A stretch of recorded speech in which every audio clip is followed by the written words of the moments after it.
বঙ্গোপসাগরে লঘুচাপের প্রভাবে সারা দেশে আজ বুধবার থেকে আগামী ৩ দিন ভারী বৃষ্টির সঙ্গে বজ্র বৃষ্টির কথা জানিয়েছে আবহাওয়া অফিস।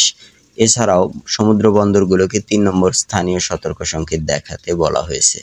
বুধবার ২৫ সেপ্টেম্বর সকাল ৯টা থেকে পরবর্তী ৭২ ঘন্টার পূর্বাভাসে এ তথ্য দিয়েছে সংস্থাটি।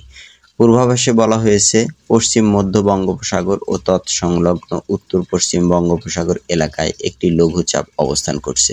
মৌসুমী বায়ুর অক্ষের বর্ধিতাংশ মধ্যপ্রদেশ, ওডিশা, লঘুচাপের কেন্দ্রস্থল ও বাংলাদেশ হয়ে আসাম পর্যন্ত বিস্তৃত রয়েছে। মৌসুমী বায়ু বাংলাদেশের উপর সক্রিয় ও উত্তর বঙ্গোপসাগরে প্রবল অবস্থায় রয়েছে। এর প্রভাবে দেশের ৮ বিভাগের অধিকাংশ জায়গায় অস্থায়ী দমকা হাওয়া সহ হালকা থেকে মাঝারি বৃষ্টি হতে পারে এবং কোথাও কোথাও ভারী থেকে অতি ভারী বর্ষণও হতে পারে। এই বৃষ্টি আগামী শুক্রবার পর্যন্ত থাকবে, তবে পুরোপুরি কমবে না। কোথাও কোথাও ভারী বর্ষণ হতে পারে। উপকূলীয় এলাকায় ঝড়ো হাওয়া বয়ে যাওয়ার পাশাপাশি সাগর উত্তাল হয়ে উঠেছে।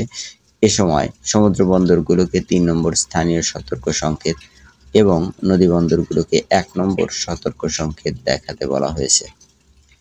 বৃহস্পতিবার ২৬ সেপ্টেম্বর সকাল ৯টা পর্যন্ত রংপুর, রাজশাহী, ঢাকা, ময়মনসিংহ, খুলনা, বরিশাল, চট্টগ্রাম ও সিলেট বিভাগের অধিকাংশ জায়গায় অস্থায়ীভাবে দমকা হাওয়া সহ হালকা থেকে মাঝারি ধরনের বৃষ্টি অথবা বজ্রসহ বৃষ্টি হতে পারে।